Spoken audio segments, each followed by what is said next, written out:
जय श्री गणेश। नमस्कार, मैं आचार्य संजय द्विवेदी। मेरे समस्त प्रबुद्ध दर्शकों का मेरे चैनल पर हार्दिक स्वागत है। प्रिय दर्शकों, आज मैं मकर राशि का मई माह का मासिक राशिफल लेकर आपके सम्मुख उपस्थित हूँ।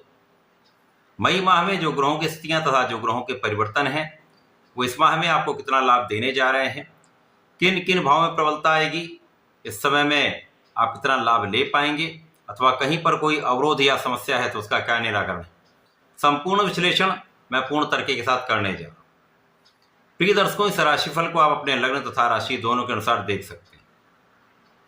मकर राशि के लिए यदि हम अवलोकन करें तो आपके तृतीय भाव में 4 ग्रहों का योग चल रहा है, जहां पर राहु, शनि, शुक्र और बुध हैं।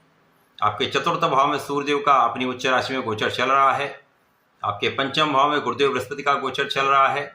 सप्तम भाव में मंगल का गोचर चल रहा है जो अपनी नीच राशि में है, तथा आपके नवम भाव में केतु का गोचर चल रहा है। इस माह में बुध अपना पहला परिवर्तन करेंगे जब ये तृतीय भाव से निकलकर चतुर्थ भाव में जाएंगे, जहां पर सूर्य के साथ इनका एक महायोग बनेगा।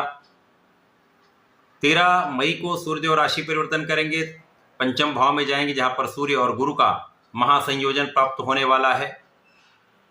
इसी प्रकार से 14 मई को गुरुदेव बृहस्पति अपनी राशि का परिवर्तन कर लेंगे, जो महापरिवर्तन है, 1 वर्ष के लिए ये होने वाला है, तथा आपके षष्ठम भाव में प्रवेश कर जाए। इस माह में ही अन्य भी महापरिवर्तन है जो राहु और केतु का है। 18 मई को राहु और केतु अपनी राशि का परिवर्तन करके द्वितीय तथा अष्टम भाव में प्रवेश करेंगे। राहु का प्रवेश आपके द्वितीय भाव में होगा, केतु का प्रवेश आपके अष्टम भाव में।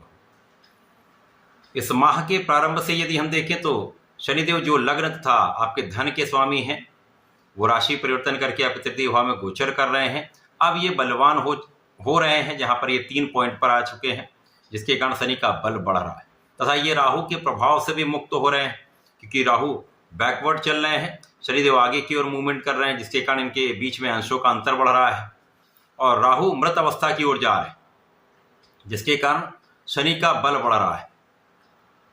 इसी प्रकार से बुध और शुक्र दोनों मार्गी हो चुके हैं, दोनों आगे की ओर मूवमेंट कर रहे हैं, जिसका भी प्रभाव आपको निश्चित रूप से अत्यंत सकारात्मक प्राप्त होगा। इस माह में आपकी स्वास्थ्य समस्याएं कम होंगी, आपके तनाव में कमी आएगी। इसी प्रकार से आपका परिश्रम अच्छा रहने वाला है, अपना संपूर्ण प्रयास करने वाले। इसी प्रकार से इस माह से ही आपके भाग्य का साथ आपको प्राप्त होने लगेगा। भाग्य की प्रबलता से आपके अवरुद्ध कार्य भी बनने लगेंगे। जिन कार्यों में प्रगति नहीं हो पा रही थी, किसी न किसी कारण से विलंबित हो रहे थे, उनमें भी प्रगति होना प्रारंभ हो जाएगी।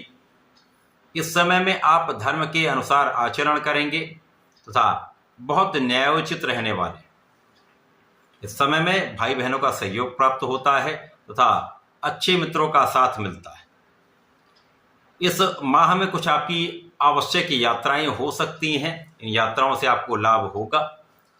इसी प्रकार से जो जातक उच्च शिक्षा के लिए विदेश जाना चाह रहे थे, बहुत दिन से प्रयास कर रहे थे, काम नहीं बन पा रहा था, अब इस माह से आपका कार्य ये बन जाएगा। शिक्षा ज्ञान के भाव में कुछ परिश्रम अधिक करना पड़ेगा। आप अपने पूर्ण मनोयोग से, अपने पूर्ण कॉन्फिडेंस के साथ यदि अपने शिक्षा के क्षेत्र में आप लगे रहते हैं तो आपका किया हुआ प्रयास आपको अच्छे परिणाम अवश्य देगा, परंतु जरा सी भी लापरवाही शिक्षा के क्षेत्र में समस्या उत्पन्न कर सकती है। इसी प्रकार से इस समय में संतान का पक्ष ठीक रहने वाला, संतान ठीक रहेगी, परंतु कहीं ना कहीं संतान से कुछ मतभेद की संभावनाएं रहती हैं। प्रेम संबंधों के लिए समय बिल्कुल भी अच्छा नहीं, अतः इनसे दूर रहना ही आपके लिए श्रेयस्कर है। लग्न पर मंगल का प्रभाव होगा। यद्यपि मंगल यहाँ पर नीच राशि में है, कुछ समय के लिए इनका नीच भंग रहेगा, कुछ समय के लिए इनका नीच का प्रभाव प्राप्त होगा, जिसके कारण यदि इस समय में आप अपनी ऊर्जा का सही उपयोग कर लेते हैं, क्योंकि मंगल ऊर्जा के स्रोत हैं, ऊर्जा का प्रवाह करते हैं, यदि आप अपने मन का संतुलन बना लेते हैं, क्रोध पर नियंत्रण कर लेते हैं, वाणी पर नियंत्रण कर लेते हैं तथा ऊर्जा को सही दिशा में लगाते हैं, तो आपको इसका सकारात्मक प्रभाव प्राप्त होगा। क्योंकि इस समय में निश्चित रूप से कुछ विवाद की संभावनाएं होती हैं, लड़ाई झगड़े की संभावनाएं होती हैं, अतः आप अपने आप को यहाँ पर संतुलित रखें, अपने मन पर संतुलन रखें, विवाद और किसी प्रकार के लड़ाई झगड़े से बचने का पूर्ण प्रयास करें। इस समय में कार्य क्षेत्र में तो निश्चित रूप से उन्नति होगी, कार्य क्षेत्र में लोगों का सहयोग मिलेगा, उच्चाधिकारियों को सहयोग प्राप्त होगा, व्यापार में आपकी प्रगति होगी, अवरुद्ध धन आपको प्राप्त होगा, कहीं पर आपने इन्वेस्टमेंट किया तो उसका एक अच्छा परिणाम आपको प्राप्त होगा तथा यदि नौकरी में तो आपके पद के वृद्धि की संभावना है, मन के अनुसार आपको पद मिल सकता है या स्थान मिल सकता है। इस समय में आपके किए हुए प्रयासों से आपको सफलता मिलेगी तथा आपका मान सम्मान बढ़ेगा। शिक्षा, ज्ञान, संतान का पक्ष बलवान रहेगा, उनसे आपको लाभ अवश्य प्राप्त होगा, यहां पर कोई समस्या नहीं, परंतु लापरवाही से कहीं ना कहीं इसमें कुछ कठिनाई हो सकती है। इस समय में भाग्य का साथ भी मिलेगा, लाभ की स्थिति पहले से अच्छी होगी, जो जिन जिन कार्यों में अवरोध आ रहे थे धीमे धीमे वहां पर समस्याएं दूर होने लगेंगी तथा आपके रास्ते यहां पर खुलने लगेंगे।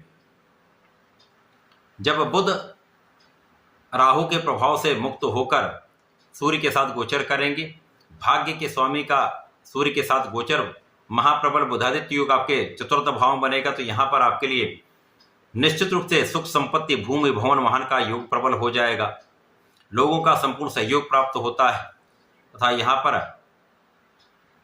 आपके प्रशासनिक सेवाओं से, शासन प्रशासन से, राजकीय सेवाओं से तथा सरकार से एक विशेष लाभ आपको प्राप्त होता है, पिता का सहयोग प्राप्त होता है तथा यहाँ पर आप अपने सुख सुविधाओं को बढ़ाने वाले। इसी प्रकार से जब सूर्यदेव का राशि परिवर्तन गुरु के साथ होगा, यद्यपि केवल 2 दिन का संयोजन बन रहा, परंतु यहाँ पर आपकी इच्छा की पूर्ति सूर्यदेव करा देंगे।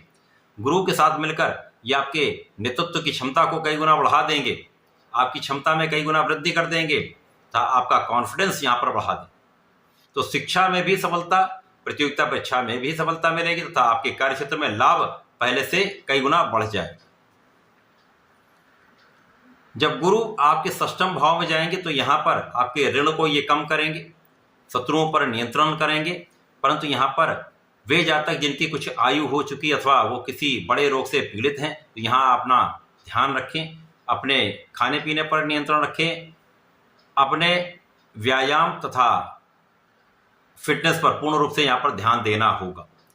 जितनी आप एक्टिविटी बढ़ाएंगे उतना ही आपका ये समय अत्यंत सहायक होने वाला। इस समय आपकी कानूनी समस्याओं में आपका पक्ष बलवान रहेगा। तो इस समय में आपके कुछ व्यय बढ़ सकते हैं।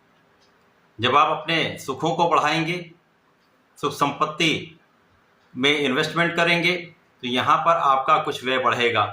इसी प्रकार से जब आप अपने ऋणों को चुकाएंगे तो भी आपका कुछ व्यय होगा, परंतु यहाँ पर आपके धन का भाव भी प्रबल हो रहा है, जिसके कारण धन की प्राप्ति होगी, तो आय और व्यय का संतुलन हो जाएगा। तो किसी प्रकार से कोई डरने की आवश्यकता नहीं है। इस समय में जब राहु का परिवर्तन आपके 18 मई को हो जाएगा तो आपको अपनी वाणी पर पूर्ण रूप से नियंत्रण रखना होगा, क्योंकि यहाँ पर वाणी को दूषित राहु करेंगे, जिसके कारण परिवार के मध्य में विशेष रूप से आपको बहुत ध्यान देना होगा, बहुत संयमित रहना होगा। यहाँ आपको धन के संचय में कुछ समस्या आ सकती है, अतः धन के बिना कारण व्यय को रोकना चाहिए। वाणी पर नियंत्रण, बिना कारण व्यय पर नियंत्रण कर लेंगे तो बहुत सारी समस्याओं से आप बचेंगे। इस समय का संपूर्ण उपयोग, संपूर्ण लाभ आप ले पाए। इस पूरे माह में आपको गणपति जी की उपासना करनी चाहिए, ओम गंग गणपतये नमः का जप करना चाहिए। संकट नाशन गणेशोत्तम का एक बार पाठ कर लेंगे तो विशेष लाभ मिलेगा तथा प्रत्येक शनिवार को हनुमानाष्टक और बजरंगबाण का पाठ संकल्प लेकर करेंगे, पूर्ण सुख भी मिलेगा, समस्याओं से भी आप मुक्त रहेंगे।